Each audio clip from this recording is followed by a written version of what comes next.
Hello student, मैं हूं गोपाल और गोपाल जी साइंस क्लासेस में आपका स्वागत है। स्टूडेंट, आज इस वीडियो में हम लोग क्लास 9th के चैप्टर नंबर 1 जिसका नाम है मैटर इन आवर सराउंडिंग, इसके बारे में हम लोग पढ़ेंगे। पिछले वीडियो में जो पार्ट 1 है उस वीडियो में हम लोगों ने इसी चैप्टर के 4 टॉपिक्स के बारे में हम लोगों ने डिस्कस किया था। पहला था मैटर, दूसरा टॉपिक था हमारा matter is made up of particles, तीसरा हम लोगों ने देखा था कि evidence for particles in matter, और चौथा जो था टॉपिक हमारा वह था कि particles of matter are constantly moving. और ब्राउनियन मोशन के बारे में भी उसी वीडियो में हम लोगों ने जानकारी लिया था। अगर वह वीडियो आप लोगों ने नहीं देखा है तो डिस्क्रिप्शन बॉक्स में लिंक पड़ा है, आप लोग जा करके देख सकते हैं। तो आइए इस वीडियो में हम लोग टॉपिक नंबर 5 से स्टार्ट करते हैं। Matter in our surrounding chapter का topic number 5, characteristics of particles of matter. Characteristics of particles of matter कहने का मतलब कि जो मैटर हैं उनके पार्टिकल्स के क्या क्या गुण हैं उसके बारे में हम लोग इस वीडियो में देखेंगे। तो चलिए शुरू करते हैं। तो पहला जो कैरेक्टरिस्टिक्स है वह है particles, the particles of matter are very very small, very small. दूसरा जो है हमारा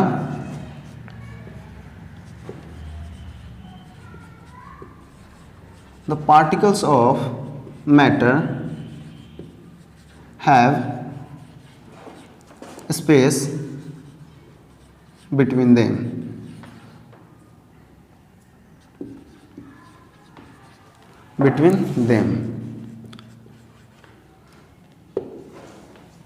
तीसरा जो हमारा टॉपिक कैरेक्टरिस्टिक्स है वह है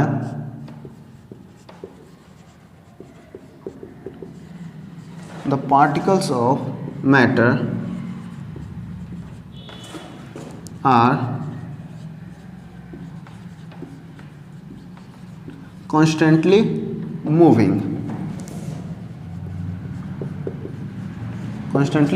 और चौथा जो है कैरेक्टरिस्टिक्स वह है the particles of matter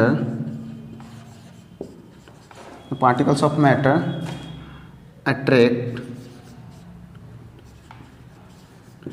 each other.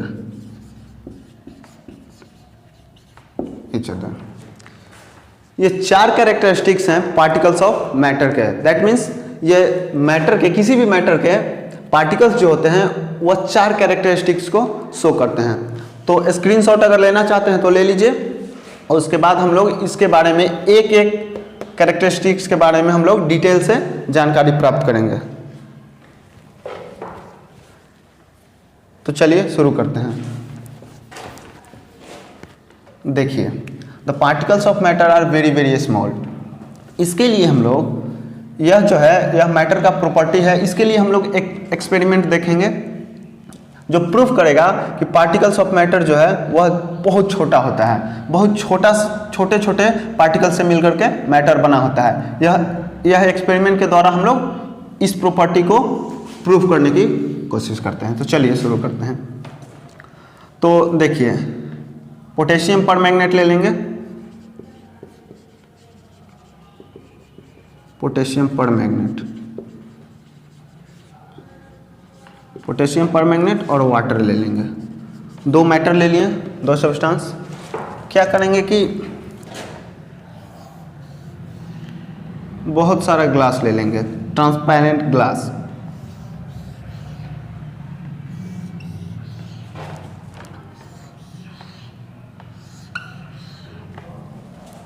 ऐसा बहुत सारा ग्लास ले लेंगे, हो सकता है 5-6 जितना हो ले लेंगे। इसमें पानी यहाँ तक भरा हुआ है और जो वाटर है वाटर यहाँ तक भरा हुआ है, और सब में 100 ml वाटर भर दीजिए। 100 ml वाटर, सब में 100 ml वाटर भर दीजिए।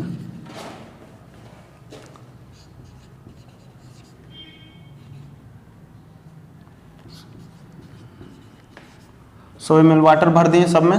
अब इसमें एक छोटा सा पोटेशियम परमैंगनेट जो कि सॉलिड स्टेट में होता है उसे डालेंगे, एक टुकड़े को, सॉलिड स्टेट के टुकड़े को। तो इसमें यहाँ डाल दिए potassium permanganate, potassium permanganate, potassium permanganate हम लोग डाल देंगे इसमें छोटे से टुकड़े में। देखेंगे पोटेशियम परमैंगनेट का जो कलर होता है वह पर्पल होता है। ये एक्सपेरिमेंट एक्चुअली हम लोग पिछले वीडियो में भी देखे थे, इस बार रिपीट कर रहे हैं, कोई दिक्कत नहीं है। अगर जो लोग नहीं देखे हैं उनको भी हेल्प हो जाएगा और यहाँ पे भी पढ़ना है। तो 100 ml वाटर में हम लोग पोटेशियम परमैंगनेट का एक छोटा सा टुकड़ा डाल देंगे जो कि पर्पल कलर का है। और क्या करेंगे कि इसको मिलाएंगे, मिलाने के बाद ये वाटर का कलर जो है वह पर्पल हो जाएगा, पर्पल हो जाएगा। पूरा वाटर 100 ml जो था वह पर्पल कलर में बदल जाएगा इसका कलर। तो उसके बाद क्या करेंगे कि 10 ml वाटर को निकाल करके, जो कि कलरफुल हो गया है अभी, 10 ml निकाल कर इसमें डालेंगे 100 ml वाले में। 100 ml वाले में डालेंगे तो पता चलेगा कि ईभी जो है वह पर्पल कलर का हो जाएगा, पूरा का पूरा वाटर पर्पल हो जाएगा। फिर इसमें से 10 ml निकाल करके इसमें डालेंगे तो ईभी पर्पल कलर का हो जाएगा। वैसे ही इसमें फिर डालेंगे 10 ml इसमें से निकालकर इसमें डालेंगे तो ये भी पर्पल हो जाएगा। दैट मीन्स, और फिर इसमें से निकालकर इसमें 10 ml डालेंगे तो ये भी पर्पल हो जाएगा। यहाँ पे डीप पर्पल था, यह इसका जो कलर होगा वह डीप पर्पल होगा, मतलब गहरा होगा। और जो यहाँ तक आते आते होगा वह लाइट पर्पल हो जाएगा। और अगर इसको बहुत बार इसको रिपीट करेंगे, इसमें से निकालकर 10 ml इसमें डालेंगे, इसमें से निकालकर ऐसे रिपीट करेंगे इसको, तो पता चलेगा कि लास्ट में कितना भी रिपीट करें फिर भी थोड़ा सा जो पर्पल कलर है वह उसमें आ जाएगा। यह दिखाता है कि जो पार्टिकल्स जो हैं मैटर के वह छोटे छोटे कणों से मिलकर के बने हैं, जो मैटर हैं वह छोटे छोटे पार्टिकल से मिलकर के बने हुए हैं। यह एक्सपेरिमेंट जो है यही दिखाता है कि the particles of matter are very very small. अगर छोटा नहीं होता, अगर छोटा नहीं होता कण छोटे छोटे, तो इतने नंबर नहीं होते, बहुत सारे नंबर में होते हैं। जब छोटा होगा पार्टिकल्स किसी मैटर के तब वो नंबर में ज़्यादा होंगे, और ज़्यादा नंबर में होने के कारण ही वह कुछ इसमें भी रह जाते हैं और कुछ इसमें भी आ गए, कुछ इसमें, कुछ इसमें, कुछ इसमें, दैट मीन्स ट्रांसफर होते जाते हैं। तो यह दिखाता है कि the particles of matter are very very small. यह एक्सपेरिमेंट सिंपली यही दिखाता है। स्क्रीनशॉट ले लीजिए, उसके बाद आगे हम लोग देखते हैं दूसरा टॉपिक। देखिए दूसरा characteristics,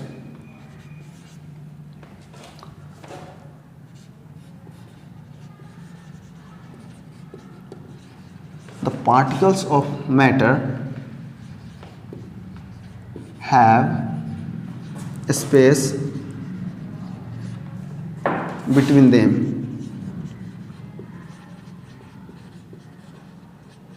The particles of matter have space between them। यह दूसरा कैरेक्टरिस्टिक्स होता है पार्टिकल्स ऑफ मैटर का। तो इसमें जो है हम लोग एक सिंपल सा एक्सपेरिमेंट करेंगे और वह एक्सपेरिमेंट प्रूफ करेगा कि the particles of matter have space between them. तो देखिए एक्सपेरिमेंट क्या है।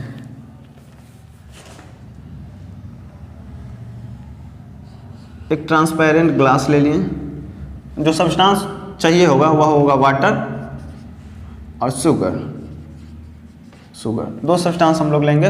एक ट्रांसपेरेंट ग्लास ले लिए और इसमें वाटर डाल दिए, पानी, और पानी का जो लेवल होगा वो मार्क कर लेंगे दोनों तरफ, जितना इसमें पानी हम लोग डालें, इसमें डालें पानी और जितना डालें वो हम मार्क कर लेंगे लेवल को। मार्क करने के बाद एक दूसरा ग्लास लेंगे हम लोग, इसमें जो है इसके पानी को इसमें डाल देंगे, वाटर को। तो डाल दिए। डालने के बाद जो चीनी है हमारे पास, वाटर के साथ जो चीनी है वो अभी डाल दिए, और डालने के बाद एक लकड़ी की सहायता से इसको जो है मिक्स करेंगे। मिक्स करने के बाद यह डिजोल्व हो जाएगा पानी में, पानी के साथ डिजोल्व हो गया। और फिर इसको क्या करेंगे कि अब ये सॉल्यूशन तैयार हो गया, solution of water and sugar, solution of water and sugar, यह तैयार हो गया सॉल्यूशन। पहले चीनी जब हम डालेंगे तो इसमें दिखेगा और जब हम इसको डिजोल्व कर देंगे लकड़ी की सहायता से तो यह नहीं दिखेगा चीनी, फिर इसके साथ डिजोल्व हो जाएगा। और क्या करेंगे फिर कि यह सॉल्यूशन को, जो सॉल्यूशन है पानी और चीनी का, उसको इस ग्लास में फिर से डालेंगे और डालने के बाद देखेंगे कि क्या लेवल जो था पहले वाटर का, जब चीनी इसमें डिजोल्व नहीं था तो जितना लेवल था उससे बढ़ा या घटा। तो पता चलेगा आपको कि जितना लेवल पहले था चीनी डिजोल्व होने से पहले उतना ही लेवल अभी भी है। ऐसा इसलिए होता है कि जो चीनी के पार्टिकल्स थे, छोटे छोटे कण, जो पार्टिकल चीनी के थे, जब हम लोगों ने डिजोल्व किया वाटर के साथ तो ये अपने कंस्टिट्यूएंट पार्टिकल्स में छोटे छोटे कण में टूट गए और टूटने के बाद जो वाटर है उसके बीच में, पार्टिकल्स के बीच में गैप होते हैं और उसमें जाकर के वो एडजस्ट कर गए, बैठ गए।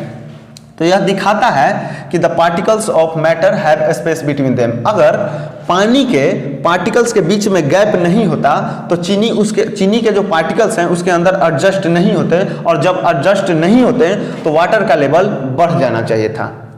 ठीक है, तो यह एक्सपेरिमेंट जो है दिखाता है कि the particles of matter have space between them.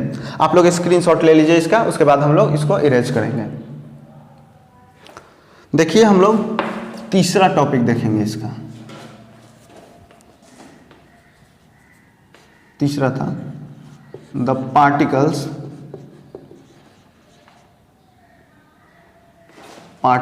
Of matter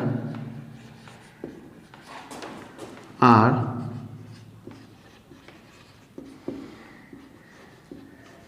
constantly moving. The particles of matter are constantly moving.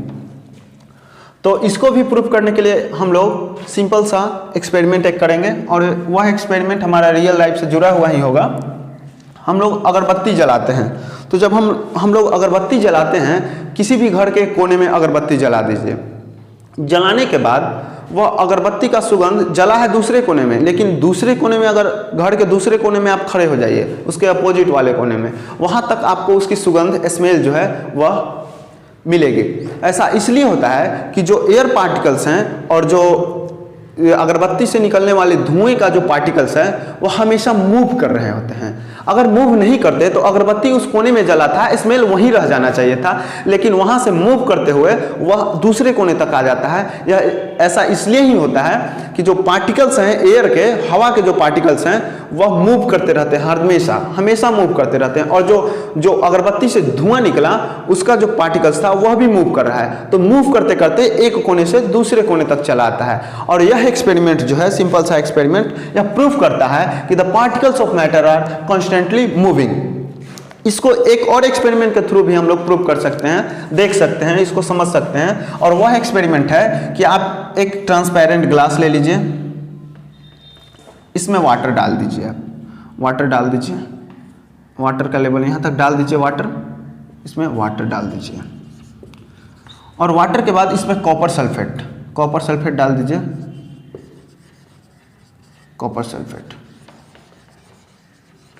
Sulphate लेकर छोटा सा टुकड़ा सॉलिड स्टेट में होता है, डाल दीजिए। इसका जो कलर होता है वह ब्लू होता है, ब्लू कलर का यह होता है। 2-3 घंटा छोड़ने के बाद जो है, इसी में 2-3 घंटे छोड़ दीजिए। आप डिजोल्व मत कीजिए किसी चीज की सहायता से, आप छोड़ दीजिए। ऑटोमेटिकली जो है वाटर जो है वह कलरलेस लिक्विड है, लेकिन 3 घंटे बाद जो है यह कॉपर सल्फेट इसमें डिजोल्व होगा ऑटोमेटिकली, और यह पूरे वाटर का जो कलर है वह ब्लू हो जाएगा। क्यों? क्योंकि कॉपर सल्फेट का कलर ब्लू था और वह उसमें डिजोल्व हो गया, बिना किसी मिलाए हुए, बिना किसी चीज के मिलाए हुए यह जो है वाटर का कलर ब्लू हो जाता है। यह दिखाता है कि the particles of matter are constantly moving. इस एक्सपेरिमेंट के द्वारा भी आप लोग समझ सकते हैं। तो यह भी जो है कैरेक्टरिस्टिक्स, तीसरा characteristic, the particles of matter are constantly moving, यह भी खत्म हुआ। अब हम लोग देखेंगे इसके चौथे कैरेक्टरिस्टिक्स।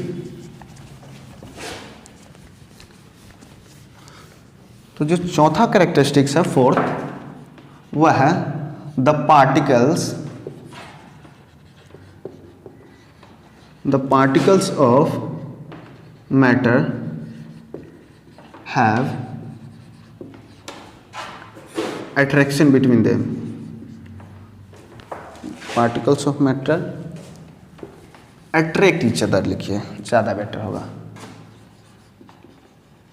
attract each other।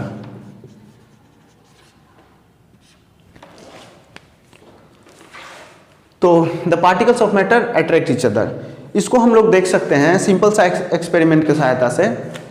एक चौक का टुकड़ा लेंगे, इतना बड़ा चौक का टुकड़ा लेंगे, ये चौक हो गया, ये चौक हो गया सिंपल सा। और यह आयरन का टुकड़ा लेंगे, यह आयरन का टुकड़ा लेंगे, दोनों का टुकड़ा हम लोग ले लिए। इस पे हम लोग एक छोटा सा हथौड़ी लेंगे और इस पे मारेंगे। मारने के बाद पता चलेगा कि यह टूट गया, लेकिन वही हथौड़ी के सहायता से हम लोग हैमर की सहायता से इस पे मारेंगे, हिट करेंगे तो इसे कुछ नहीं होगा। क्यों ऐसा हुआ? क्योंकि जो इसके पार्टिकल्स हैं, इसके पार्टिकल्स के बीच जो अट्रैक्शन है, फोर्स, वह बहुत कम था इसके तुलने में। इसके पार्टिकल्स के बीच जो फोर्स लगते हैं वह बहुत कम था और इसके पार्टिकल्स के बीच जो फोर्स लगता है वह ज़्यादा था, इसलिए यह नहीं टूटा और यह टूट गया। एक्चुअली जो है हम लोग शुरू से पार्टिकल्स कहते आ रहे हैं। पार्टिकल्स जो है इसको हम लोग, पार्टिकल्स को है जो है हम लोग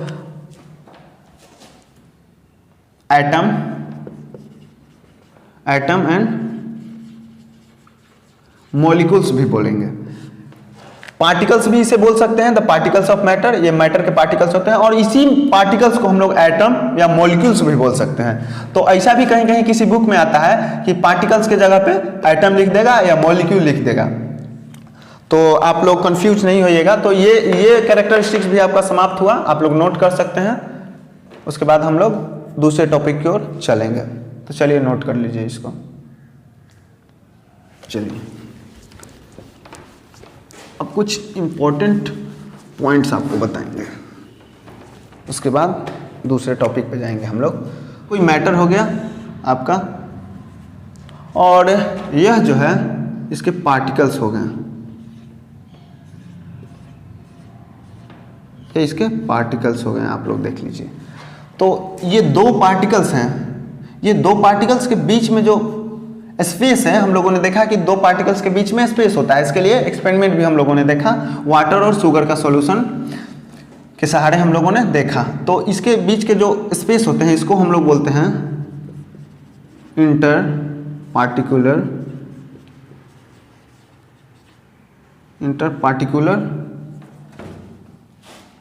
स्पेस, या इसी को हम लोग बोलेंगे इंटर एटॉमिक स्पेस, या इसी को बोलेंगे हम लोग इंटर मॉलिक्यूलर स्पेस बोलेंगे। किसी बुक में रहता है इंटर पार्टिकुलर स्पेस, किसी बुक में रहता है इंटर एटॉमिक स्पेस, किसी बुक में रहता है इंटर मॉलिक्यूलर स्पेस। तो आप लोग कंफ्यूज नहीं होइएगा, तीनों जो है एक ही को बोलते हैं। जो दो या दो से अधिक जो मॉलिक्यूल्स हैं, इनके बीच में जो स्पेस होते हैं इसी को बोलते हैं inter particular space, inter atomic space या इंटर मॉलिक्यूलर स्पेस। अब जो है ये दो जो पार्टिकल्स हैं, इनके बीच में जो फोर्स अप्लाई होता है, ये दोनों अट्रैक्ट करते हैं। हम लोगों ने देखा था कि the particles of matter attract each other. तो जो अट्रैक्शन फोर्स लगता है ये दो पार्टिकल्स के बीच में, इसको हम लोग बोलेंगे इंटर पार्टिकुलर फोर्स, या इसी को बोलेंगे हम लोग इंटर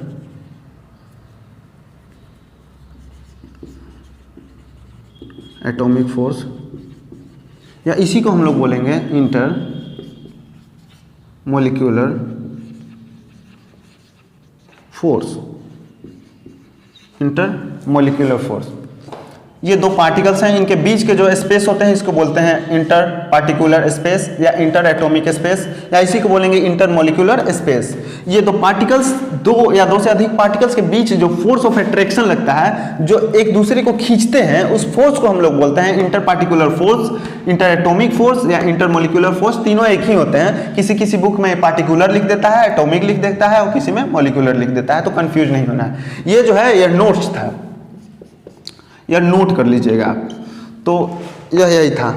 तो आगे जो है यह जो है characteristics of particles of matter आपका 5वां टॉपिक इस चैप्टर का वह समाप्त हुआ। अब हम लोग इसी चैप्टर के 6 टॉपिक के बारे में जानकारी लेंगे। तो चलिए 6 टॉपिक देखेंगे और यह टॉपिक है rigid and fluid. Rigid and fluid यह इस चैप्टर का 6ठा नंबर टॉपिक है, रिजिड एंड फ्लूइड। रिजिड जो है एक्चुअली वह उसे बोलेंगे, उस सब्सटेंस को बोलेंगे रिजिड सब्सटेंस जो ना तो मुड़े और ना ही लचीला ना हो और ना मुड़े।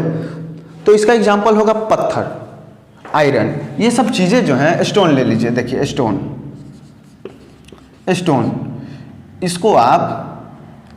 इसको जो है आप हैमर से ठोकिएगा, किसी भी चीज़ से कुछ भी कीजिएगा तो ना तो ये झुकेगा या टूट जाएगा, लेकिन झुकेगा नहीं और ना ही यह खिंचाव इसमें होगा।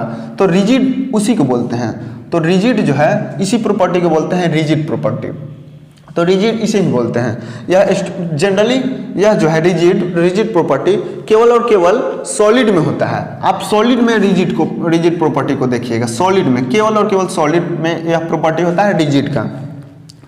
और जो रिजिड सब्सटेंस हो गया दैट मीन्स सॉलिड, उसे रखने के लिए कोई कंटेनर की आवश्यकता नहीं होती है, जैसे ग्लास या फिर हो गया आपका बकेट। तो उस तरह के कोई भी कंटेनर की आवश्यकता नहीं होती है सॉलिड को रखने के लिए। और अब हम लोग देखेंगे फ्लूइड के बारे में। तो जो फ्लो करे, एक जगह से दूसरी जगह फ्लो करे, उसे हम लोग फ्लूइड बोलेंगे। तो फ्लूइड जो है उसमें 2 आता है, रिजिड में केवल सॉलिड और फ्लूइड में जो है वह आते हैं लिक्विड पहला, और दूसरा आता है इसमें गैस। लिक्विड में भी प्रॉपर्टी होता है कि अगर आप टेबल पे ऐसे लिक्विड गिराइए, वाटर एक लिक्विड है, वाटर को गिराइए, वह एक जगह रुकेगा नहीं, वह इधर या इधर मूव कर जाएगा। गैस को भी जब आप छोड़ते हैं किसी सिलेंडर से तो वह मूव कर जाता है, रुकता नहीं है। तो यह लिक्विड और गैस जो है वह फ्लूइड है, इसमें फ्लो करने की प्रॉपर्टी है, इसलिए इसको फ्लूइड बोलेंगे। यह सॉलिड है, इसमें जो है रिजिड प्रॉपर्टी है, ना तो ये झुकेगा ना मुड़ेगा, टूट जाएगा लेकिन झुकेगा मुड़ेगा नहीं, इसलिए रिजिड होता है सॉलिड। और फ्लूइड जो है वह 2 होता है, लिक्विड और गैस। सॉलिड को रखने के लिए किसी भी कंटेनर की आवश्यकता नहीं होती है, लेकिन लिक्विड और गैस को रखने के लिए कंटेनर की आवश्यकता होती है। आप पानी ले लीजिए, पानी को ग्लास में रखिएगा या फिर बोतल में रखिएगा। दूध ले लीजिए, उसको भी आप या तो बोतल में रखिएगा या ग्लास में रखिएगा। और गैस ले लीजिए, तो गैस को भी रखने के लिए कंटेनर की आवश्यकता होती है। सिलेंडर एक कंटेनर है, उसमें आप जो है गैस को रखते हैं। तो फ्लूइड को रखने के लिए कंटेनर की आवश्यकता होती है। अब बात आता है कि लिक्विड जो है, लिक्विड में किसी भी कंटेनर में अगर आप लिक्विड को रखिएगा तो वह नीचे से ऊपर की ओर बढ़ते आएगा। ऐसा नहीं है कि पूरा का पूरा कंटेनर वह भर देगा। आप इतना बड़ा बोतल लीजिए, उसमें 100 ml जो है दूध को डालिए या पानी को, वह नीचे से 100 ml तक आएगा, बाकी का स्पेस खाली रह जाएगा। लेकिन लिक्विड ही केवल है। लेकिन गैस को किसी भी अगर कंटेनर में आप रखिएगा, अगर बड़ा सा सिलेंडर ले लीजिए 15 लीटर वाला, उसमें थोड़ा सा भी गैस डालिएगा तो पूरे सिलेंडर को कवर कर जाएगा। तो लिक्विड में जो है वह किसी कंटेनर में रखने पे, मान लीजिए यह ग्लास हुआ, इसमें लिक्विड डालिएगा तो यह नीचे से ऊपर की ओर भर जाएगा और बाकी का स्पेस खाली छोड़ देगा। लेकिन वही अगर गैस है, अगर इतना बड़ा सिलेंडर ले लीजिए आप, इतना बड़ा सिलेंडर, इसमें थोड़ा सा गैस डालिएगा, थोड़ा सा भी डालिएगा तो पूरे को यह भर देगा, पूरे को भर लेगा, पूरे को कवर कर जाएगा। तो लिक्विड को रख, और एक चीज और, लिक्विड को जब रखिएगा तो खाली कंटेनर में भी रखा जा सकता है, लेकिन गैस को रखने के लिए क्लोज कंटेनर की आवश्यकता होती है, जैसे सिलेंडर, नहीं तो यह निकल कर उड़ जाएगा। यह खुद ब खुद निकल कर नहीं उड़ता है, लेकिन गैस जो है खुद ब खुद उड़ जाएगा। एक चीज और, लिक्विड जो है, इतना लिक्विड हुआ तो इसके पास एक सरफेस हो जाता है, या डिफाइंड सरफेस है, या फ्री सरफेस इसको बोलेंगे, या सरफेस बोलेंगे। इसके पास एक सरफेस होता है, फ्री सरफेस, फ्री या डिफाइंड सरफेस। लेकिन वहीं गैस के पास कोई सरफेस नहीं होता है, कोई सरफेस नहीं होता है, नो सरफेस, इसके पास कोई सरफेस नहीं होता है। तो रिजिड जो है वह केवल रिजिड में सॉलिड आता है, लेकिन फ्लूइड में जो है लिक्विड और गैस आता है। लिक्विड ऐसा फ्लूइड है जिसको रखने के लिए कंटेनर की आवश्यकता होती है और नीचे से ऊपर की ओर भरता है और बाकी के स्पेस को छोड़ देता है। और यह जो है लिक्विड वह एक फ्री सरफेस या डिफाइंड सरफेस का फॉर्मेशन करता है। गैस एक ऐसा फ्लूइड है जिसको रखने के लिए ओपन कंटेनर नहीं बल्कि क्लोज कंटेनर की आवश्यकता होती है, नहीं तो यह उड़ जाएगा। और इसके पास कोई जो है कोई लेयर, कोई सरफेस नहीं होता है, कोई डिफाइंड सरफेस या फ्री सरफेस नहीं होता है। तो ये जो 6 टॉपिक है इस चैप्टर का, रिजिड एंड फ्लूइड, यह आपका समाप्त हुआ। अब हम लोग नेक्स्ट टॉपिक के बारे में चर्चा करेंगे आगे के वीडियोस में, और वह होगा हमारा क्लासिफिकेशन ऑफ मैटर। हम लोगों ने मैटर के बारे में देख लिया कि मैटर जो है वो पार्टिकल्स से मिलकर के बना है, और पार्टिकल्स के प्रॉपर्टीज भी देख लिए हम लोग, और उसके बाद कुछ और हम लोग एक्स्ट्रा प्रॉपर्टीज भी देख लिए हैं। अब हम लोग इसको क्लासीफाई करेंगे और किस किस बेसिस पे क्लासीफाई करेंगे वह नेक्स्ट वीडियो में हम लोग जानेंगे। और इस वीडियो में इतना ही, और नेक्स्ट वीडियो में हम लोग इसी चैप्टर के आगे के टॉपिक्स के बारे में चर्चा करेंगे। तो अगर आपको यह वीडियो अच्छा लगा तो लाइक करें, शेयर करें और चैनल को सब्सक्राइब करें। Thank you.